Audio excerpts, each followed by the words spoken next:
میرے بھائیوں، اب بزرگان دین کی عادت تھی کہ وہ ماہ رمضان المبارک کی تیاری رجب شریف سے شروع کر دیا کرتے تھے، اور ہم لوگوں کا حال یہ ہے کہ ہم لوگ تو رمضان شریف میں بھی نیکیاں کرنے سے قاصر رہتے ہیں۔ بہرحال میں نے جس آیہ کریمہ کی تلاوت کی ہے میرے بھائیوں، ہم لوگ دنیا کے اندر ڈوب چکے ہیں، دنیا کی محبت میں مبتلا ہو چکے ہیں۔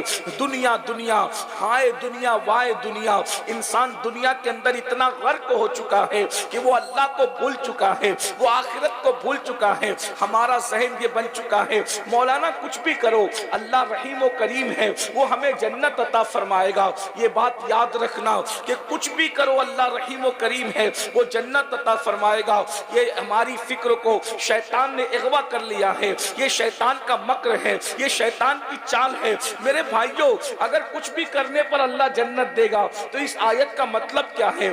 ایک حدیث پاک جو کئی احادیث کا مجموعہ ہے، اس کو ذرا توجہ سے سن لیں اور میری گفتگو مکمل ہوگی۔ اللہ اکبر۔ میرے اور آپ کی آقا مصطفیٰ جان رحمت صلی اللہ علیہ وآلہ وسلم جب معراج پر تشریف لے گئے، حضور علیہ السلام نے جب سفر معراج کیا، ہم معراج کا جشن مناتے ہیں، آپ نے بھی معراج النبی کے جلسوں میں شرکت کی ہوگی۔ وہ معراج کا سفر جس پہ براق پر بیٹھ کر آقا بیت المقدس تک گئے، پھر آسمانوں تک گئے، اس کے بعد وہ سدرہ پر گئے، اس کے بعد عرش پر گئے، اس کے بعد لامکاں پر گئے اور اللہ کا دیدار کیا۔ اللہ اکبر۔ ہمارے آقا علیہ السلام نے ماتھے کی آنکھوں سے اللہ کا دیدار کیا اور ارشاد فرمایا انی رأیت ربی، میں نے اپنے رب کو دیکھا۔ اللہ اکبر۔ خدا کو دیکھنے کے بعد اللہ پاک نے محبوب کو جنت کی سیر کرائی اور جنت کی سیر کے بعد اللہ رب العزت نے جہنم کا مشاہدہ کرایا۔ مشاہدے کا مطلب علماء فرماتے ہیں محبوب کو جنت میں بٹھا کر جہنم دکھائی گئی۔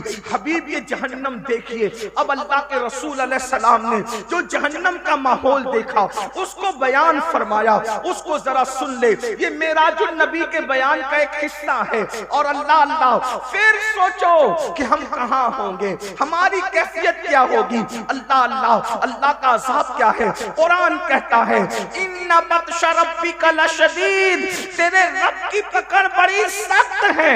اللہ کی پکڑ سے ڈرو، اللہ کی پکڑ سے ڈرو، اس لیے کہ جب وہ پکڑ کرے گا، جب وہ عذاب دے گا تو بھائی کو پتہ بھی نہیں چلے گا، باپ کو پتہ بھی نہیں چلے گا، ماں کو پتہ بھی نہیں چلے گا۔ میرے امام کہتے ہیں ان کے سوا رضا کوئی حامی نہیں جہاں، ان کے سوا رضا کوئی حامی نہیں جہاں، گزرا کرے پسر پہ پدر کو خبر نہ ہو، جب بیٹے پہ گزرے گی تو باپ کو پتہ بھی نہیں چلے گا، کسی کو پتہ نہیں چلے گا۔ اور یاد رکھنا اگر کوئی سوچے کہ پتہ بھی چل جائے تو کوئی کر کیا سکے گا۔ اللہ اکبر۔ وہاں تو کسی کو اجازت ہی نہیں ہوگی، وہاں تو کسی کو اللہ اکبر اللہ اکبر، وہاں تو کسی کی طاقت بھی نہیں ہوگی۔ میرے امام مزید فرماتے ہیں، کہتے ہیں کہ شفاعت کرے حشر میں جو ہماری، سوا تیرے کس کو یہ قدرت ملی ہے؟ ارے سب کو اپنی اپنی پڑی ہوگی۔ اللہ اکبر۔ اب آئیے معراج النبی میں، معراج کی شب میں اللہ کا دیدار بھی کیا، جنت کی سیر بھی کی اور جہنم کا جو مشاہدہ کیا اس کو سنیں۔ میرے اور آپ کی آقا و مولا خاتم النبیین قائد المرسلین سید العالمین فرماتے ہیں کہ جب میں نے، اے میرے صحابہ، آقا صحابہ کو بیان کر رہے ہیں، اے میرے صحابہ، جب میں نے جہنم کا مشاہدہ کیا، آقا ارشاد فرماتے ہیں تو میں نے دیکھا ایک بندہ لیٹا ہوا ہے، جہنم کے اندر لیٹا ہوا ہے۔ ہائے ہائے، اللہ کے رسول بیان کر رہے ہیں جہنم کے اندر لیٹا ہوا ایک بندہ اور ایک بہت بڑا پتھر اس کے سر پہ مارا جا رہا ہے۔ اللہ اکبر۔ میں آپ کے اور اپنے چہرے کو دیکھتا ہوں تو مجھے بھی اپنے آپ اور آپ پر بھی ترس آتا ہے کہ اللہ اکبر، کتنے کمزور ہیں ہم لوگ اور خدا کا عذاب کتنا طاقتور ہے، کیسا وہ خوفناک ماحول ہوگا۔ اللہ کے سچے نبی فرما رہے ہیں اور یہ بات سننا اور دھیان سے سننا، بہت غور سے سننا، بہت دیر تک آپ کو امتحان میں نہیں رکھیں گے، مختصر میں، لیکن یہ کسی کے دل کی آواز ہے، یہ کسی کے دل کی صدا ہے۔ اے میری قوم کے جوانوں، سوچو تو صحیح، اللہ اکبر، جہنم کی آگ پر کوئی لیٹا ہو اور اس کے سر پہ بڑا پتھر مارا جا رہا ہو، اللہ کے رسول بیان کر رہے ہیں، اللہ کے سچے نبی بیان کر رہے ہیں، اللہ اکبر، یہ اتنے سچے ہیں، سچے تو دنیا میں بہت آئے، لیکن میرے نبی اتنے سچے ہیں جن کی سچائی کی گواہی ان کے دشمن بھی دیتے ہیں، دشمن بھی جسے صادق الوعد الامین کہتے ہیں، جس کی سچائی کی گواہی اللہ تبارک و تعالیٰ دیتا ہے۔ اللہ اکبر، ذرا غور تو کریں، یقیناً آپ کو معلوم نہیں ہے، اس لیے آپ کہیں اور جا رہے ہیں، یہ جلسے اسی لیے تو ہے، ہمارے نقیب صاحب نے اسی لیے فرمایا، یہ جلسے اسی لیے تو ہے تاکہ آپ کی معلومات میں اضافہ ہو، آپ کو بتایا جائے، آگاہ کیا جائے کیا ہو رہا ہے۔ اللہ اکبر، میرے آقا سچے نبی صادق و مصدوق فرماتے ہیں، ایک شخص لیٹا ہوا ہے اور اس کے سر پہ بڑا سا پتھر مارا جا رہا ہے اور وہ پتھر لڑک کر دور جاتا ہے، وہ بندہ اس کو اٹھا کے لاتا ہے تو پتھر سے جو سر کچلا گیا تھا، وہ شارحین فرماتے ہیں سر وہ پتھر سے جب کچلا جاتا تھا تو وہ سر ایسے پس جاتا تھا جیسے چنے پہ ہتھوڑا مارنے سے چنا پس جاتا ہے، ویسے وہ پتھر مارنے سے سر پستا ہے۔ اور آپ اس کا اندازہ کر سکتے ہیں، پڑھے لکھے لوگ ہیں، سوچ بوجھ والے لوگ ہیں، جب سر سے پتھر ٹکراتا ہے تو سر کی کیفیت کیا ہوتی ہے؟ لوگ ہیلمٹ لگا کر سفر اس لیے کرتے ہیں، ہاتھ پہ چوٹ آئے گی تو چلے گا، پیر پہ چوٹ آئے گی تو چلے گا، جسم پہ چوٹ آئے گی تو چلے گا، لیکن سر بچا لو، اس لیے کہ ہاتھ پیر پہ سینے پہ کہیں بھی چوٹ آ گئی تو زندہ رہنے کے امکانات باقی رہیں گے، لیکن اگر سر پہ چوٹ آ گئی تو زندہ رہنے کے امکانات ختم ہو جائیں گے۔ اللہ اکبر، اس لیے لوگ ہیلمٹ لگاتے ہیں، ہماری حکومت کی طرف سے بڑی پابندی ہیلمٹ کے لیے، بہت اچھی باتیں لگانا چاہیے، لیکن سوچو میرے بھائیوں، اللہ کے سچے نبی صادق و مصدوق فرماتے ہیں سر کچلا جاتا ہے اور اس کی کیفیت شارحین کیا بیان کر رہے ہیں؟ جیسے چنے پہ ہتھوڑا مارنے سے چنا پس جاتا ہے، اسی طرح سر کچلا جا رہا ہے، اور سر کچلنے کے بعد وہاں موت نہیں آنی ہے کسی کو، وہاں نہ جینے دیا جائے گا نہ مرنے دیا جائے گا۔ اللہ اکبر، کیا دردناک صورتحال ہے۔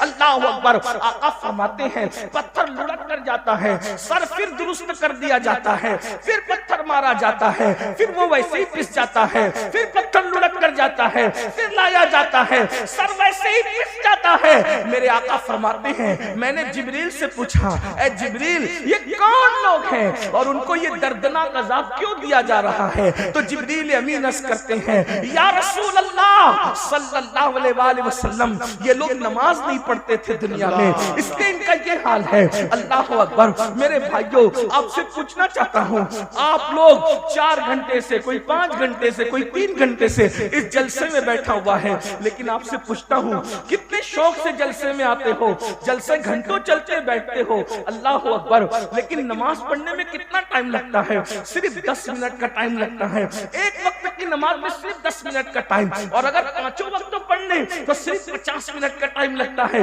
اب آپ مجھے بتائیں 50 منٹ نہ نکالنے والوں کتنے دردناک عذاب کی طرف تم جا رہے ہو، کتنے دردناک عذاب کو چیلنج کر رہے ہو، کتنے دردناک عذاب کو آواز دے رہے ہو، اور پھر سن لو کوئی بچانے والا نہیں ہے، امام آواز دے رہے ہیں ان کے سوا رضا کوئی حامی نہیں جہاں گزرا کرے پسر پہ، پسر کہتے ہیں بیٹے کو، گزرا کرے پسر پہ، پدر کو خبر نہ ہو، پدر کہتے ہیں باپ کو، باپ کو بھی خبر نہیں ہوگی۔ اور سن لو بچانے والی ایک ذات ہے، وہ محمد الرسول اللہ کی ذات ہے۔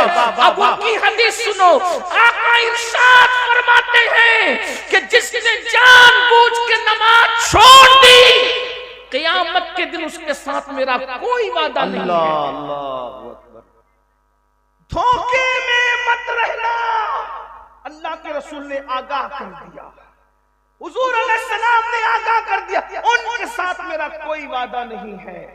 جو نماز چھوڑ دیتے ان کے ساتھ آقا فرماتے میرا کوئی عہد نہیں ہے، کوئی وعدہ نہیں ہے۔ مسجدوں کو ویران کرنے والوں، مسجدوں سے کوسوں دور بھاگنے والوں، بتاؤ کیا یہ عذاب ہم سے برداشت ہو سکے گا؟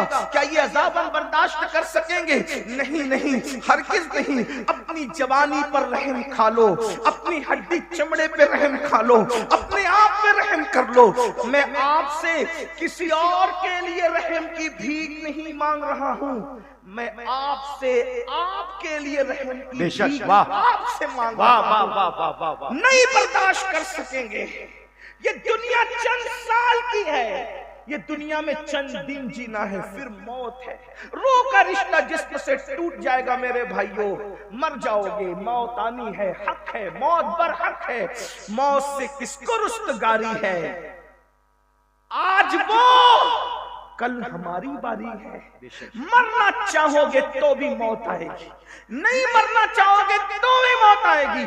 میں آج صرف آپ سے یہ عرض کرنا چاہتا ہوں، نمازی بن جاؤ۔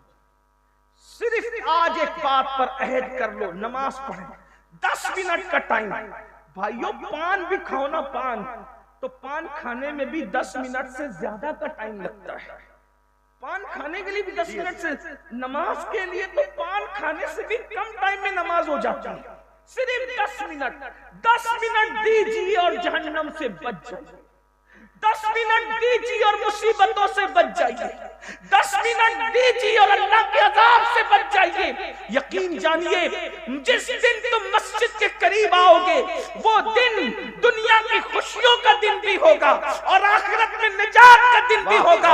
اس لیے کہ میں اپنی طرف سے نہیں کہہ رہا ہوں، انسان کی فطرت ہے، جب انسان کو کہا جاتا ہے یہ کام کرو یہ کام کرو تو انسان پوچھتا ہے اس کام کا ریزلٹ کیا ہے، نتیجہ کیا ہے، یہی تو پوچھتا ہوں۔ قرآن کہتا ہے اللہ اکبر، اسلام کہتا ہے کہ جب اذان ہوتی ہے تو کیا کہا جاتا ہے؟ حی علی الصلاۃ، آؤ نماز کی طرف۔ تو دماغ میں سوال پیدا ہو سکتا ہے نماز پڑھیں گے تو کیا ریزلٹ ملے گا، کیا ملے گا ریزلٹ؟ تو فوراً مؤذن کہتا ہے حی علی الفلاح، یہ بات مسجد ہی سے کہی جاتی ہے۔ نماز پڑھنا تمہارا کام ہے اور کامیابی عطا کرنا نماز جس کی پڑھی جا رہی ہے اس قادر و جبار کے کرم ہے۔ جب تک مسلمان مسجد میں آ کر کے نماز پڑھتا رہے گا اس کو فلاح ملتی رہے گی، کامیابی ملتی رہے گی۔ مسلمانوں تم نے جنگوں میں بھی نماز نہیں چھوڑا، تم نے فاقے میں بھی نماز نہیں چھوڑا، تم نے مصیبتوں میں بھی نماز نہیں چھوڑا، تم نے دریاؤں کے سفر میں بھی نماز نہیں چھوڑا۔ تمہاری کیفیت یہ تھی، دی اذانیں کبھی یورپ کے کنیساؤں میں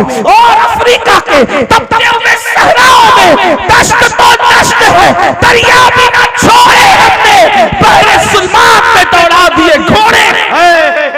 نعرہ تکبیر، نعرہ رسالت، پیغام اسلام۔ جب تک نماز پڑھتے رہے روزی کے لیے تم کبھی پریشان نہیں تھے، جب تک نماز پڑھتے رہے بیٹی کے رشتے کے لیے تم کبھی پریشان نہیں تھے، جب تک تم نماز پڑھتے رہے اللہ اکبر تم کبھی کسی سے مصیبتوں کا شکوہ نہیں کرتے تھے، اس لیے کہ اللہ کی چوکھٹ پہ سب کے مسائل کا حل ہے، اپنے مسئلے کا حل کیوں نہیں ہوگا؟ بڑی معذرت کے ساتھ جب سے اللہ کا در چھوڑ، یاد رکھنا اللہ کا در جس دن سے چھوڑا، جس دن سے اللہ کا در چھوڑا دنیا اپنی دشمن بن گئی۔ ایک بات یاد رکھنا، یہ دشمن وہ دشمن وہ دشمن اپنی جگہ ہے۔ انسان جب نماز چھوڑ دیتا ہے تو اللہ خود انسان کو اپنا دشمن بنا لیتا۔ اللہ آپ اتنا یاد رکھیں، اس کا مطلب اگر دنیا میں توجہ کریں، اگر دنیا میں فرعون کی حکومت نہ بھی ہو، سلیمان علیہ السلام کی حکومت ہو اور تم نماز چھوڑو تو تمہارے ساتھ یہی کیا جائے گا جس کے تم حقدار۔ اللہ یہ جملہ بہت قیمتی، گھر جا کر اس جملے پہ سوچنا۔ اگر حکومت فرعون کی نہ ہو، فرعون کو حکومت میں نہ لایا جائے، سلیمان علیہ السلام کی حکومت تو بھی تمہارے ساتھ ہونا وہی جس کے تم مستحق۔ کیوں؟ اس لیے کہ جو نماز چھوڑ دے، اگر اسلامی حکومت ہو تو کیا کیا جائے گا؟ پوچھو۔